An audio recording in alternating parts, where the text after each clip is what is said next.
लक्ष्मी का ध्यान भी, क्योंकि दिवाली आ रही है, वो भी आप अच्छे से ध्यान करने का प्रयास करें। ओम अक्षास्त्रग परशुंगदेशु गुलशम पद्मं धनुष्कुंडिकां दंडं शक्तिमशं च चर्म जलजं घंटां सुराभाजनं शूलं पाशसुदर्शने च ददति हस्तै प्रसन्नाननां सेवे सैरिव मर्दनीमिहि महां लक्ष्मीं सरोजस्थितां। नमस्कार, स्वागत है आपका आचार्यवाणी में। मैं आचार्य डॉक्टर विक्रमादित्य आपके साथ हूँ। आज का विषय हमारा है तुला राशि वालों के लिए ग्रह नक्षत्रों के दृष्टिकोण से ये जो अक्टूबर का जो अंतिम समय चल रहा है उसमें ग्रह नक्षत्रों का प्रभाव किस प्रकार का रहेगा। देखिए, तुला राशि वालों के लिए बहुत विशेष समय है इस वक्त। कार्तिक के महीने में जो तुला राशि में जो सूर्य आते हैं वो सबसे कमज़ोर अवस्था में होते हैं, सबसे वीकेस्ट स्थिति में होते हैं। तुला राशि में आके सूर्य नीच के हो जाते हैं और ऐसे में ग्रह नक्षत्रों के दृष्टिकोण से तुला राशि पर ही चलते हुए सूर्य आपको थोड़ा ध्यान रखते हुए कार्य करना पड़ेगा कि सूर्य के प्रभाव से कीर्ति में कमी आने के योग बन सकते हैं। समय आपके लिए विशेष तौर पर नेगेटिव प्रभाव उत्पन्न करने के योग कई बार बना सकता है। ये तो अच्छा है कि बाकी ग्रह आपके लिए सपोर्ट में हैं, इस वक्त उनका सपोर्ट आपको मिल रहा है, लेकिन फिर भी ओवरऑल दृष्टिकोण से आप समझें कि आपका मंगल भी इस वक्त कमज़ोर अवस्था में चल रहा है, तो लगातार आपको कुछ खास उपाय करने की ज़रूरत होगी। अक्टूबर के अंतिम काल में कुछ ऐसे योग बन रहे हैं कि जिसमें आप कुछ खास उपाय उत्सवों का लाभ लेते हुए कर लेंगे तो आपके लिए बहुत नेगेटिव प्रभाव ग्रहों का जो है वो कम हो जाएगा, उसका रक्षा करने का मार्ग आपको मिल जाएगा। सिलसिलेवार तरीके से समझ लीजिए क्या कुछ ग्रह नक्षत्रों का योग आपके लिए समझ बनने वाले हैं तुला राशि वालों। 21 तारीख की हम बात करें तो सबसे पहले अक्टूबर में सोमवार का अवसर रहेगा, पंचमी तिथि रहेगी, कार्तिक महीने की कृष्ण पक्ष की पंचमी है ये, और इस दिन परिवर्तन का योग भी बन रहा है, चंद्रमा परिवर्तन करने का योग बनाएंगे। लेकिन उससे पहले गजकेसरी योग बनकर जो आपकी कुंडली में तैयार है वो कहीं ना कहीं आपके लिए पॉजिटिव रास्ते बनाने के सुंदर योग बनाते दिखाई दे रहा है। इस पॉजिटिविटी का लाभ भी आपको मिलता दिखाई देगा। तो तुला राशि वालों, आपके लिए सबसे श्रेष्ठ रहेगा कि आप 21 तारीख को कुछ खास उपाय करने का प्रयास करें। सोमवार का अवसर है, सुबह सुबह भगवान शिव का ध्यान, सुबह सुबह लोग जो भगवान शिव का ध्यान करने से समस्त कष्टों का निवारण करने का योग बन जाते हैं। ध्यान रखते हुए कार्य करेंगे। थोड़ा स्वास्थ्य के लिए चंद्रमा थोड़ा कमज़ोर दिखाई देता है, मनोमस्तिष्क में थोड़ा सा विचार थोड़ा सा एक्सप्रेस करने में दिक्कत आएगी, थोड़ा सा बंधा बंधा आपको मनोमस्तिष्क लगता दिखाई देगा। उसके लिए श्रेष्ठ उपाय है थोड़ा दूध से भगवान का अभिषेक कर लीजिए और उनकी कृपा से आपके लिए रक्षा का सुंदर योग बनेगा। सर्वार्थ सिद्धि योग सुंदर निर्माण का हो रहा है और वो आपके लिए अच्छा ही है। 22 तारीख की हम बात करें, मंगलवार का अवसर, और ग्रह परिवर्तन कर भाग्य में आपके चंद्रमा विराजमान हो गए और ये भाग्य में गए हुए चंद्रमा आपके अंदर सज्जनता का पूरी तरह से उदय करते दिखाई देंगे। धर्मयुक्त कार्य भी आप धर्म में इच्छा आपकी जागती दिखाई देगी। किसी न किसी रूप में धर्म की बातें सुनने को भी मिल सकता है। संत महात्माओं का आशीर्वाद मिलने के योग दिखाई देते हैं। अवश्य लीजिएगा, प्रयास कीजिएगा। मंगलवार है और मंगल महाराज का उपाय भी करने का दिवस है, क्योंकि मंगल इन दिनों जहाँ पर आपकी राशि में चल रहे हैं, दशम भाव में विराजमान होकर चल रहे हैं, तो ये और नीच की स्थिति में है और ये बड़ी विचित्र स्थिति उत्पन्न करते हैं। ऐसे में थोड़ा पुरुषार्थ को बढ़ाने का प्रयास करें। हनुमान जी का सुंदर स्तवन करना आपके लिए सबसे अच्छा रहेगा। कोशिश ये करें हनुमान जी का स्तवन करें, हो सके तो हनुमान जी को मीठा पान अर्पित करने का प्रयास करें। यह आपके लिए बड़ा सुंदर रहेगा। हनुमान जी के मंदिर में जाकर इस उपाय को कर लेने से आपके मंगल को भी बल प्राप्त होगा और नेगेटिव प्रभाव भी कम होगा। 23 तारीख बुधवार का दिन और सप्तमी तिथि है कार्तिक के कृष्ण पक्ष की, और भद्रा का योग है इस दिन, जो करीब करीब 1:25 तक विद्यमान रहेगा, तो इसलिए नए कार्यों को करने से बचना चाहिए। ग्रह नक्षत्र आपके लिए जो ग्रह योग बना रहे हैं वो आपको समझना चाहिए। थोड़ा सा एग्रेसिवनेस शांत करने का प्रयास करें। छोटी छोटी बातों में कई बार गुस्सा बढ़ सकता है और वो नेगेटिव प्रभाव उत्पन्न कर सकता है, तो इसके लिए अच्छा है कि थोड़ा नमक का दान करें। हो सके तो भगवान गणेश के मंदिर में जाकर पीले पुष्प उन्हें अर्पित करने का प्रयास कीजिएगा। ध्यान रखिएगा, भद्रा पुनः बता रहे हैं हमको 1:23 तक भद्रा का योग है, तब तक नए कार्यों में हाथ न डालें, वो अच्छा रहेगा आपके लिए। 24 तारीख बुधवार बृहस्पतिवार का दिन है, अष्टमी तिथि है, अहोई अष्टमी, और साथ साथ गुरुपुष्य योग का निर्माण हो रहा है इस दिन।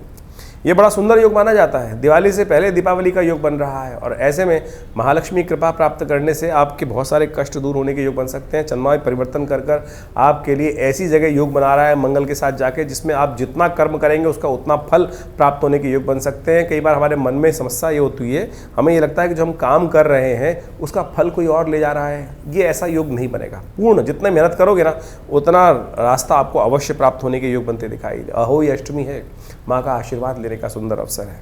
कोशिश ये करें माता पिता का सुंदर आशीर्वाद लें, जैसे सरल कथा है ना यहाँ पर कि जब कुछ ना चले तो परमात्मा से प्रार्थना कर लो, भगवती मैया सब प्रकार की रक्षा करने का योग बना देती हैं। ये वही असंभव को संभव करने का दिन है। कोशिश करें इन सुंदर कहानियों के वास्तविक भौतिक आदि भौतिक अर्थ को समझते हुए कार्य करने का प्रयास करेंगे तो बहुत सुंदर रहेगा। अष्टमी तिथि और सुंदर योग ग्रह नक्षत्रों का, यह आपके लिए बड़ा कल्याणकारी योग है। नए कार्यों का आरंभ करने के लिए बड़ा सुंदर योग है। बृहस्पति गुरु पुष्य योग है।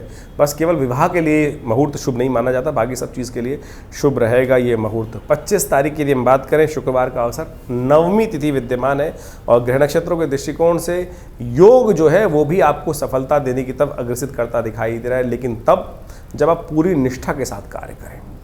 या निष्ठा में और कार्य में करने में थोड़ा संकोच लगता है, बस संकोच के कारण से बहुत सारी सही चीज़ों में आप हिम्मत नहीं कर पा रहे हैं, वो आपके लिए समस्या का कारण है। इसलिए थोड़ा अपना पुरुषार्थ को बढ़ाने का प्रयास करें, हिम्मत करने का प्रयास करें। देखिए न्याय होगा आपके साथ। कई बार मन में समस्या होती है कि हम जो करते हैं उसमें न्याय नहीं होता। ग्रह पूरी तरह से न्याय देने को तैयार है, लेकिन आप बशर्ते पूरी तरह से काम करने का प्रयास करें, निष्ठाओं को समर्पित करने का प्रयास करें। देखिए रास्ते बन सकते हैं, बिल्कुल दरवाजे बंद नहीं हैं। 26 तारीख शनिवार का अवसर, दशमी तिथि विद्यमान है और ग्रह परिवर्तन का योग जो बना रहे हैं वो आपके लिए बड़ा सुंदर योग निर्माण कर रहे हैं। सिंह में चंद्रमा करीब करीब सुबह 9:45 पर एकादशवें भाव में विद्यमान हो जाएंगे और साथ साथ बृहस्पति वक्र स्थिति में चलते हुए ज्येष्ठा नक्षत्र में प्रवेश कर रहे हैं। और ये बृहस्पति का परिवर्तन जो है ज्येष्ठा नक्षत्र में, वो थोड़ा सा आपके लिए पॉजिटिव ही रहेगा, नेगेटिव नहीं रहेगा। बृहस्पति वक्री हो जाते हैं तो थोड़े कमज़ोर हो जाते हैं, लेकिन ज्येष्ठा नक्षत्र में जाने से आपकी राशि में जो योग बन रहा है वो अच्छा ही है, पॉजिटिव है, वो आपके लिए उन्नति का योग बनाता है। कहीं संत महात्माओं का दर्शन हो जाए ना तो उनका आशीर्वाद देना मत भूलेगा। बड़े भाग्य से संत महात्माओं के दर्शन होते हैं और ग्रह नक्षत्र दिखा रहे हैं कि एक आध दिन में आपको ऐसा योग बनता दिखाई देगा। संत पुरुषों का, संत महात्माओं का दर्शन हो तो अवश्य अपनी तरफ से उनका आशीर्वाद पूरी तरह से निष्ठा समर्पित करते हुए लेने का प्रयास कीजिए, वह बहुत अच्छा रहेगा आपके लिए। बात कर लेते हैं 27 तारीख रविवार, एकादशी, रमा एकादशी का सुंदर योग है और रमा एकादशी दिवाली से पहले दीपावली का योग। रमा एकादशी महालक्ष्मी युक्त एकादशी है।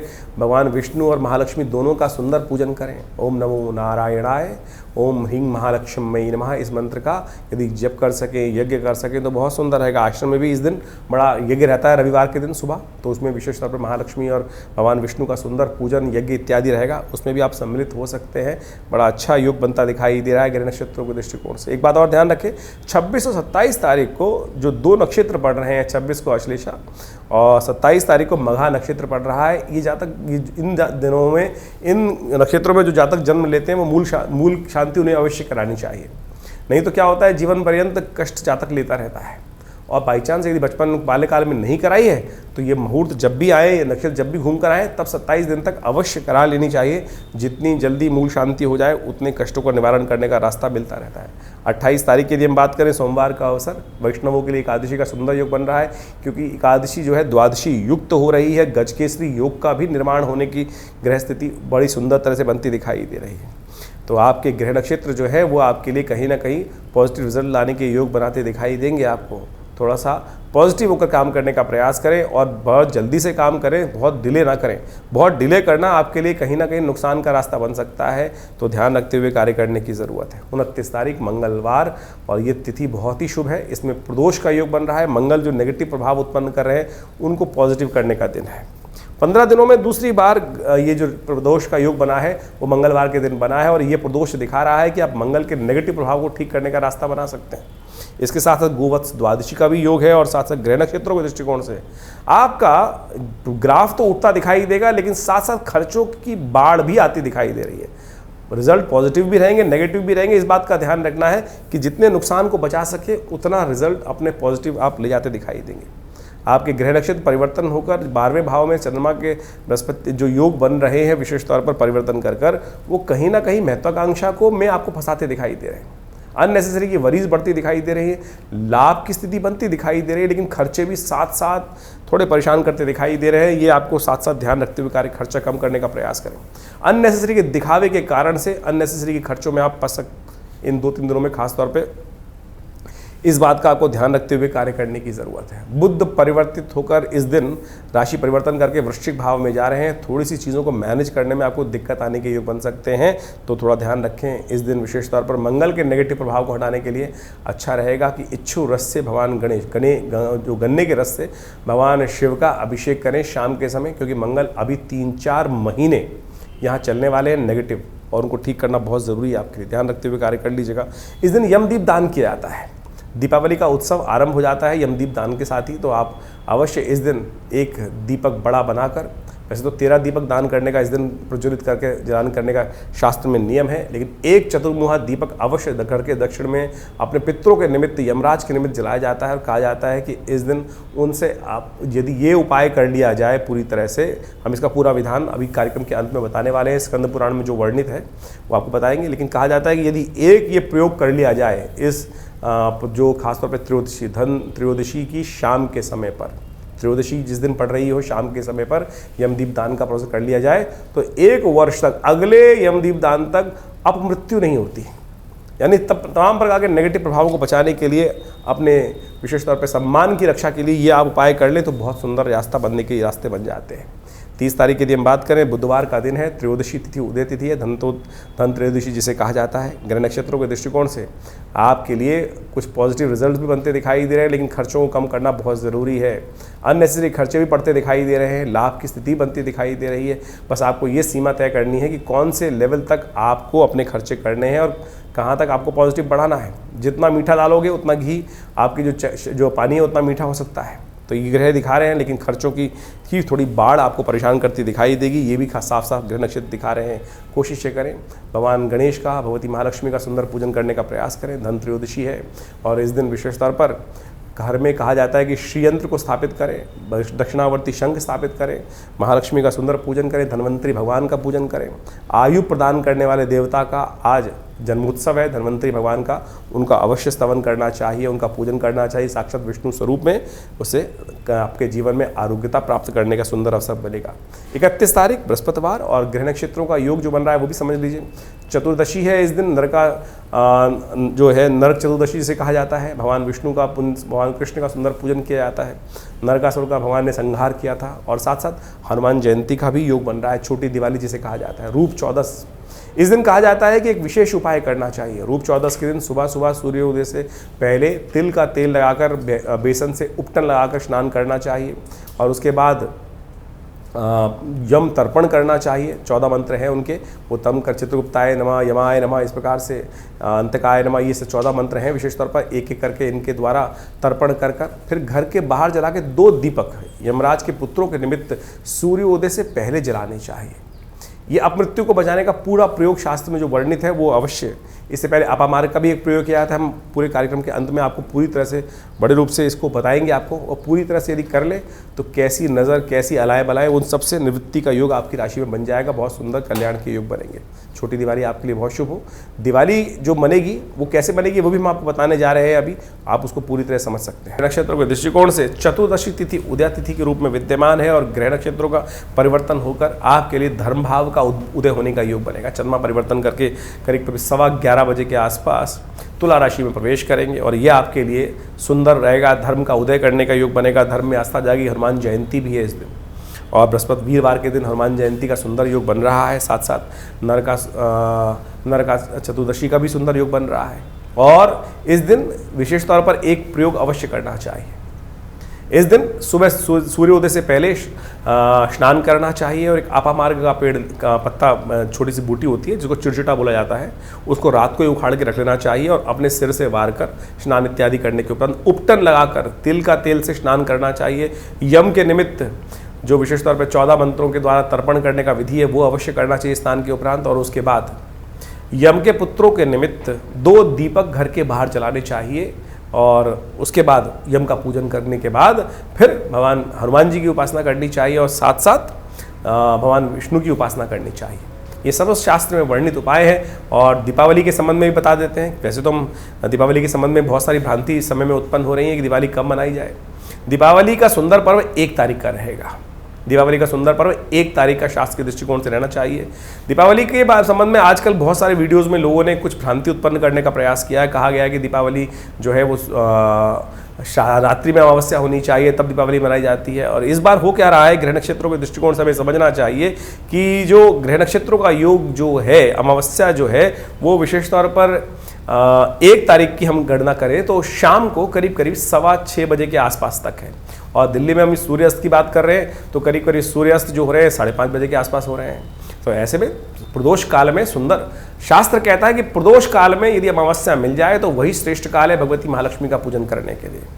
जो लोग भ्रांति उत्पन्न करने का प्रयास करें रात्रि में, प्रदोष काल रात्रि ही का ही प्रथम पहर मान लिया जाता है, तो उसमें रात्रि में अमावस्या मिल रही है, उदय तिथि अमावस्या मिल रही है, तो औचित्य ही नहीं है कि आप 31 तारीख को दीपावली मनाएं। ऐसा कोई शास्त्र में वर्णन नहीं है। कुछ लोग भ्रांति उत्पन्न करने का प्रयास कर रहे हैं और वो कह रहे हैं प्रदोष काल में उस दिन पहले ही मिल जाएगा। उदय तिथि मिल रही है और प्रदोष काल में जा रही है 1 तारीख को अमावस्या, तो फिर किस बात का? स्वाति नक्षत्र भी जो विद्यमान है वो रात्रि में मिल रहा है, तो फिर क्यों विशेष तौर पर हम भ्रांति में फंसे? कुछ लोग तथाकथित तौर पर ज्योतिष को गलत रूप से उपस्थित करने का प्रयास कर रहे हैं। शास्त्र में वर्णित है प्रदोष काल में जिस दिन अमावस्या शुद्ध रूप से विद्यमान है और धर्म सिंधु, निर्णय सिंधु इत्यादि में इस बात को प्रतिपादित किया गया है, तो आप इस बात का ध्यान रखते हुए कार्य करें। कुछ लोग जबरदस्ती धर्म के प्रति भ्रम उत्पन्न करने का प्रयास करते हैं। 1 तारीख को ही दीपावली का सुंदर पर्व रहेगा, उसको इसी प्रकार से मनाने का प्रयास करेंगे तो बहुत सुंदर रहेगा। महालक्ष्मी की सुंदर पूजन 1 तारीख को ही रहेगा। तो अभी आपने दिन पर दिन किस प्रकार के ग्रह योग बनेंगे उसको समझा। अब ये समझ लीजिए कार्तिक का महीना यह बड़ा अद्भुत महीना है। कार्तिक के महीने में कहा जाता है भगवान विष्णु के निमित्त जो अनेक आराधनाएं की जाती हैं वो समस्त प्रकार के कार्तिक महात्म्य में बताया गया है, समस्त प्रकार के मनोरथों को सिद्ध करती हैं। कार्तिक का महीना उत्सवों का महीना है और देवउठनी एकादशी भी इसी महीने में आती है, तो इसलिए इस पूरे मास में भगवान विष्णु की यथाशक्ति यथाश्रद्धा पूजन करने का हमें प्रयास करना चाहिए। दिवाली, अनेक प्रकार के उत्सव वो सब इसके अंदर आ ही रहे हैं। अहोई अष्टमी, करवा चौथ, ये सब के सब इसमें आए। अभी आपने सब इसके बारे में महत्व सुना। अभी आने वाले समय में विशेष तौर पर देवउठनी एकादशी, तुलसी पूजन, समस्त प्रकार के अद्भुत उत्सव इसमें आएंगे। देव दिवाली का भी सुंदर उत्सव भी इसी कार्तिक के महीने में आता है। तो ये कार्तिक के महीने में श्रद्धा के साथ भगवान विष्णु की पूजन, साथ साथ महालक्ष्मी के पूजन करने का जो शास्त्र में विधान है, ये छोटी छोटी परिपाटियाँ नहीं है, ये वास्तविक तौर पे हमारे जीवन से कष्टों को दूर करने के लिए अद्भुत जो मुहूर्त है, इसका हमको उपयोग करने का प्रयास करना चाहिए। हमने सिलसिलेवार तरीके से आपको समस्त दिनों के उत्सवों के संबंध में जो भ्रांतियाँ वो भी बताई, आपके भविष्य में किस प्रकार के सुंदर योग बन रहे हैं वो भी आपको समझना चाहिए। और ज्योतिष विज्ञान के माध्यम से इन समस्त सूत्रों को यदि समझकर आप जीवन में उतारने का प्रयास करें। देखिए आजकल ज्योतिष जो है ना वो वास्तविक तौर पर केवल शुष्क ज्योतिष लोगों को करने का प्रयास किया जा रहा है, आध्यात्म के साथ जोड़ा ही नहीं जा रहा है। वैदिक ज्योतिष, आपने कॉन्सेप्ट सुना होगा वैदिक ज्योतिष का। वैदिक ज्योतिष को वास्तविक तौर पर पुरानी कथाओं के माध्यम से ही समझाया गया है और हर चीज को, हर सूत्र को हमारी भारतीय संस्कृति में कथा के साथ जोड़ दिया गया है। उस कथा का आदि भौतिक, आदि दैविक अर्थ भी होता है। यदि उन अर्थों को समझकर आप उन सूत्रों को समझ लें कि किस प्रकार से हमें कौन कौन से उपाय कर लेने चाहिए जो हमारे जीवन में कष्टों का निवारण करें, वही इस ज्योतिष का उद्देश्य है। और उन समस्त सिद्धांतों को ही हम इस कार्यक्रम के माध्यम से आपके समक्ष रखने का प्रयास करते हैं। तो जो उपाय हमने बताए, चाहे वो दिवाली के उपाय हों, चाहे वो धनतेरस के उपाय हों, और धनतेरस के दिन विशेष तौर पर शास्त्र के दृष्टिकोण से जो हमने आपको बताया कि यमदीप दान का एक मुहूर्त बताया था आपको। दिवाली का ही मेन उत्सव है, उसको अच्छे समझ लें कि किस प्रकार की हमारे यहाँ दिवाली 1 दिन की या 2 दिन की दिवाली नहीं होती। आमतौर पे क्या होता है, छोटी दिवाली, बड़ी दिवाली एक भ्रांति के रूप में लोगों के मनो मस्तिष्क में आ जाती है, लेकिन दिवाली भारतीय संस्कृति में 5 दिन की मनाई जाती है, जो धनतेरस से आरंभ होती है और विशेष तौर पर जाती है भैया दूज तक। ये दिवाली का महापर्व है और दिवाली का महापर्व जो है मृत्यु के देवता से आरंभ होकर मृत्यु के देवता पे ही समाप्त होता है। धनतेरस के दिन यमदीप दान, यम पूजन करने का नियम बताया जाता है और अंतिम में यम द्वितीया के साथ ये मुहूर्त आरंभ होता है। यानी भारतीय संस्कृति में इस बात को समझें कि किसी भी चीज़ का भय नहीं है। यानी यम का मतलब मृत्यु के देवता, उनके भी पूजन करने का शास्त्र में नियम बताया गया है। और यदि आप यमदीप दान कर लें, कहा जाता है कि 1 वर्ष तक, यानी इस यमदीप दान से अगले यमदीप दान तक, यानी कार्तिक मास के जो कृष्ण पक्ष की त्रयोदशी से लेकर अगले वर्ष की त्रयोदशी, कृष्ण पक्ष की जो कार्तिक की त्रयोदशी तक अपमृत्यु होने के योग नहीं बनेंगे, केवल एक दीपदान यदि कर लिया जाए। सूत्र भी समझ लीजिए किस प्रकार से शास्त्र के अनुसार से उसको बताया गया है। शास्त्र के 29 तारीख को ये योग हमने जो बताया आपको, उस दिन यम दीपदान का सुंदर मुहूर्त बन रहा है और विशेष तौर पर 29 तारीख से ये आरंभ हो जाएगा, क्योंकि शाम के समय प्रदोष काल में उस दिन त्रयोदशी आ जाएगी, तो उस दिन से ये योग बन के आरंभ हो जाएगा। उस दिन से यदि आप इन उपायों को कर लें तो शास्त्र के दृष्टिकोण समझिएगा अद्भुत रूप से योग बन जाएगा। इस बार दीपावली का जो उत्सव है 29 तारीख से आरंभ हो रहा है। यम दीपदान से उसको करने का प्रयास करना चाहिए। उस दिन 29 तारीख की शाम के समय एक सूत्र समझ लें, एक अद्भुत रूप से क्या शास्त्र बताया गया है कि उस दिन एक दीपक, चौमुखा दीपक लेकर अपने घर के दक्षिण दिशा में उसको प्रज्वलित करना चाहिए यम के नाम पर। और विशेष तौर पर इसको प्रज्वलित करने के लिए यम दीप दान करने की जो व्यवस्था की जाती है, कहा जाता है कि इस दीप को यदि एक दिन उस दिन जला दिया जाए, अन्न की ढेरी बनाकर एक आटे का चौमुखा दीपक लेकर वहाँ पे यमाय नमः इस प्रकार के मंत्र का उच्चारण करते हुए यदि उस दीप को जला दें और उससे पहले उस दीप की आरती अपने पूर्वजों के निमित्त दक्षिण दिशा में दिखाकर अपने पितरों को दिखा दें, तो ये केवल एक दीपदान आपको 1 वर्ष तक किसी भी प्रकार की अपमृत्यु से, यानी अपमान के होने के योग, आपके नाम को खराब होने के योग, कैसे भी कष्ट हो उनसे रक्षा करने का ये अद्भुत रूप से उपाय शास्त्र में बताया जाता है। तो ये अवश्य कर लेना चाहिए शास्त्र के दृष्टिकोण से। और इसके बाद अगले दिन धन्वंतरी भगवान का सुंदर पूजन रहेगा, जो 30 तारीख को रहेगा बुधवार के दिन। जिस प्रकार से हमने आपको बताया भगवान धन्वंतरी कौन? आमतौर पे लोग इस उत्सव को कटोरी लाने का या बर्तन लाने का उत्सव मना लिया है। धन्वंतरी वास्तविक तौर पे अमृत कलश लेकर जो उपस्थित हुए उस सागर मंथन से वो देवता माने जाते हैं। धन्वंतरी आयुर के देवता है, अमृत को प्राप्त कराने वाले देवता है, उनका पूजन करने का शास्त्र में विधान है। और वास्तविक तौर पर यदि उनका पूजन रूप से किया जाता है, नहीं तो आज की तारीख में, पुराने ज़माने में धन का जो वास होता था वो बर्तनों में होता था, क्योंकि वो वास जो बर्तनों में होता है वो विशेष तौर पर या तो हमारे चांदी के बर्तन होते थे या विभिन्न समृद्धि के बर्तन होते थे। आज की तारीख में तो लोहे के बर्तन हैं। यदि उनको घर ला रहे हैं तो शनि को घर लाने का प्रयास कर रहे हैं। तो इसलिए इसको बर्तनों का उत्सव ना बनाएं, सुंदर रूप से शास्त्र के विधान के अनुसार से सुंदर उनका पूजन करके आरंभ करने का प्रयास करें तो बड़ा सुंदर रहेगा। उस दिन जो 30 तारीख को योग बन रहे हैं, त्रयोदशी उदया तिथि के रूप में विद्यमान रहेगी, सुंदर पूजन उनका करने का प्रयास करें तो अद्भुत रूप से आपके कल्याण के योग बनेंगे। भगवान धन्वंतरी का सुंदर पूजन करें। भगवान विष्णु के स्वरूप में उनका पूजन किया जाता है शास्त्र के दृष्टिकोण से, और वो आयुष को प्रदान करने वाला माना जाता है। 31 तारीख को छोटी दिवाली का भी पर्व है, जिसको कहा जाता है हनुमान जयंती। नरक चतुर्दशी का सुंदर योग पड़ रहा है। कहा जाता है इस दिन सुबह सुबह जब सूर्य उदय से पहले स्नान कर लेना चाहिए और अपने पूरे शरीर पर तेल का मर्दन करना चाहिए। तिल के तेल का मर्दन करना शास्त्र में बताया गया है। और एक अपामार्ग का पेड़ होता है, कहा जाता है कि इस अपामार्ग के पेड़ को अपने सिर पे से वार कर रख देना चाहिए एक तरफ, जिससे नज़र बजर अलाय वलाय सब निकल जाएं। और सूर्य उदय से पहले इस प्रोसेस को करने का नियम शास्त्र में बताया गया है। और उसके साथ साथ जैसे ही सूर्य उदय से पहले स्नान करने के उपरांत अपने घर के बाहर मुख्य दरवाजों पर 2 दीपक, जिनको यमराज के रूप में ही उपस्थित किया जाता है, 2 श्वानों के रूप में उनको 2 दीपक वहाँ जला दी जाते हैं और उनको जला के रख देना चाहिए। और उनका पूजन, ये पूरा यम दीपदान होगा इस बार, क्योंकि यम दीपदान एक दिन पहले पड़ रहा है। लेकिन आमतौर पर यदि त्रयोदशी पूरी रात प्रदोष काल तक विद्यमान होती है तो शाम को यम दीपदान किया जाता है। लेकिन ये यम दीपदान जो है वो एक दिन पहले इस बार हो गया है। तो इसका जो 31 तारीख को सुबह सूर्योदय से पहले इस प्रोसेस को पूरा किया जाएगा। और कहा जाता है इस प्रोसेस को यदि पूरा कर लिया जाए तो समस्त प्रकार के कष्टों का निवारण करने का योग बनता है। इसके साथ साथ हनुमान जयंती मध्य पर्व में आएगी। दोपहर के समय सुंदर रूप से हनुमान जी का सुंदर चूरमा बनाकर घर में भोग लगाएं उसके बाद, और उनका पूजन करें बड़े आनंद के साथ। और साथ साथ नरक का भी संहार भगवान कृष्ण ने इसी दिन किया था, तो उनके निमित्त विशेष तौर पर सुंदर पूजन करने का, शाम को शालिग्राम भगवान का पूजन करते हुए कार्य किया जाना चाहिए। और इस दिन अभ्यंगम का भी शास्त्र रूप 14 भी कहा जाता है। तो उपटन लगाकर, जो सुबह सुबह का प्रोसेस है कि जो तिल के तेल में उपटन लगाकर अपने पूरे शरीर पर मर्दन करना, उसके बाद यम के निमित्त तर्पण किया जाता है 14 मंत्रों से, जो दक्षिण की दिशा में बैठकर 14 मंत्रों के द्वारा तर्पण करने की शास्त्र में विधि बताई गई है। यम के समस्त 14 मंत्रों का उच्चारण करते हुए वो तर्पण अवश्य करना चाहिए। ये अभ्यंग जो विशेष तौर पर जो रूप 14 का पूर्ण विधि बताया गया, उसके बाद 2 दीप जलाए जाते हैं घर के बाहर सूर्योदय से पहले मुख्य दरवाजे के दोनों भागों पर। तो अवश्य इसका पूर्ण नियम करना चाहिए। और 1 तारीख को दिवाली का सुंदर पर्व रहेगा। ये दिवाली का पर्व बड़ा आनंददायक पर्व है, लेकिन कुछ लोगों ने भ्रांति उत्पन्न करने का प्रयास कर दिया है कि दिवाली कब मने, 31 तारीख को। क्या कारण क्या है कि लोगों को अज्ञान तो है नहीं। अब जो रात्रि के समय अमावस्या का प्रयोग करते हुए लोगों ने बहुत सारी भ्रांति उत्पन्न करने का प्रयास किया। देखिए 1 तारीख को सूर्योदय के साथ साथ प्रदोष तक, यानी करीब करीब शाम को 6:15 बजे तक आपको अमावस्या मिल रही है और प्रदोष काल प्रशस्त है। यदि प्रदोष काल के अंदर सुंदर योग बने तो उस दिन कोई दिक्कत नहीं है, उसका पूजन कर लेना चाहिए। तो शाम के समय यदि प्रदोष काल में जो अमावस्या आपको मिल रही है तो उसमें उसका पूजन किया जाए। 31 तारीख का दिवाली का कोई औचित्य बनता ही नहीं है, क्योंकि उस दिन दोपहर के बाद करीब करीब 3 बजे के आसपास अमावस्या आई और लोगों ने कई भ्रांति उत्पन्न करने का प्रयास कर दिया।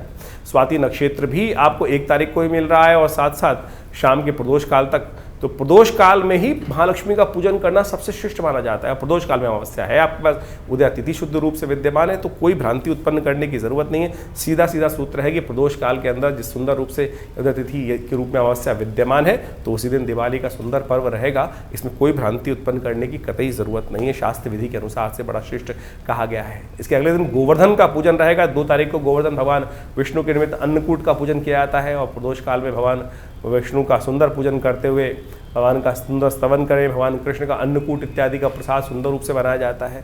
तो वो भी कार्यक्रम जो रहता है वो भी बड़ा अद्भुत रूप से शास्त्र के अंदर वर्णित है और ये सारे के सारे कर्म अवश्य करने का प्रयास करना चाहिए। एक बात और कि गोवर्धन का जो दिन माना जाता है, जिसके अंदर प्रतिपदा के दिन ये योग बनाया जाता है, कार्तिक मास के शुक्ल पक्ष की प्रतिपदा के दिन, ये वो मुहूर्त है कि जिस दिन जैसा करोगे पूरे आने वाले 365 दिन तक वैसा आपके साथ होगा।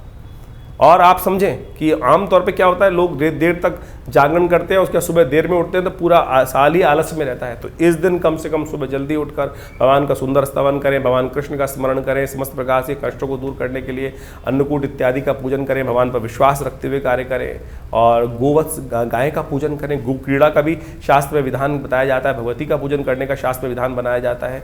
तो इन सब चीज़ों को करके सुंदर रूप से समय निकालने का प्रयास करेंगे तो बड़ा अच्छा रहेगा। आनंद भाव से रहें, गुस्से में ना रहें, आलस्य में ना रहें, क्योंकि ये जैसा हमने कहा 365 दिन तक वैसा ही होने के आपके साथ योग बनेंगे। आमतौर पे नए साल के दिन लोगों ने कह देते हैं रेजोल्यूशन पास कर लो, आज जो करोगे वैसा पूरे साल बनेगा। वो 1 जनवरी का नहीं है भाई। मुहूर्त वो विशेष तौर पर कार्तिक के शुक्ल पक्ष की प्रतिपदा के दिन का मुहूर्त है। तो इस दिन यानी गोवर्धन वाले दिन इस बार 2 नवंबर को योग पड़ रहा है, तो आनंद के साथ उस पर्व को मनाने का प्रयास करें। और साथ साथ इसके बाद दीपावली का अंतिम पर्व जो होता है वो होता है यम द्वितीया, भाई दूज का पर्व।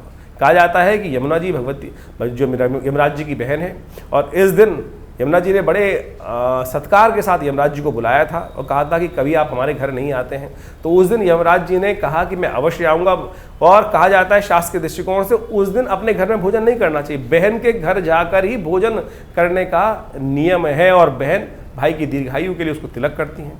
तो ये अवश्य नियम पालन करने का प्रयास करना चाहिए। भारतीय संस्कृति के अद्भुत पर्व हैं और इन सब मुहूर्तों के अंदर आपको कोशिश ये करनी चाहिए दीपावली पर्व के अंदर अपने घर में सिद्ध महालक्ष्मी का यंत्र स्थापित करें, साथ साथ दक्षिणावर्ती शंख स्थापित करने का प्रयास करें। ये महालक्ष्मी का साक्षात प्रतीक माना जाता है और महालक्ष्मी का साक्षात प्रतीक माना जाता है समस्त कष्टों को निवारण किया जाता है। जब दीपावली का पूजन करें आप दीपावली के दिन, यानी जो इस बार दीपावली का जो 1 नवंबर को सुंदर पर्व पड़ रहा है, उस दिन पूजन के अंत में भगवती को कमल के पुष्पों की एक विशेष तौर पर शैया प्रदान की जाती है। और पूजन के अंत में यदि कमल के पुष्प नहीं मिल रहे हैं तो मखानों को ले सकते हैं आप और मखानों को लेकर सुंदर तो एक प्लेट में रखकर उनके समक्ष उपस्थित करने का प्रयास करें। और महालक्ष्मी का पूजन विशेष तौर पर श्री सूक्त के मंत्रों से करेंगे तो बहुत श्रेष्ठ रहेगा। उस दिन यज्ञ इत्यादि करें, आनंद भाव से कार्य करने का प्रयास करें। ये एक सिद्ध मुहूर्त हैं ये सब के सब। तो अवश्य इन सब मुहूर्तों में सुंदर रूप से पूजन करते हुए कार्य करने का प्रयास करेंगे तो अद्भुत रूप से आपके जीवन में समस्त कष्टों का निवारण करने का योग बनेगा। सिद्ध महायंत्र विशेष तौर पर महालक्ष्मी का सिद्ध यंत्र अवश्य स्थापित करना चाहिए महालक्ष्मी, और पूरे वर्ष उनकी पूजन करने की सुंदर व्यवस्था बनाने का प्रयास करना चाहिए। और ये समस्त प्रकार के आपके अनिष्टों को दूर करने का योग बनाती हैं ये सारी चीज़ें। और शंख, दक्षिणावर्ती शंख इस दिन यदि घर में स्थापित करें तो कहा जाता है साक्षात महालक्ष्मी का प्रतीक माना जाते हैं ये सब निधियाँ। तो अवश्य शास्त्र के दृष्टिकोण से इन सुंदर मुहूर्तों का लाभ लेते हुए कार्य करने का प्रयास करें, बहुत आनंद रहेगा।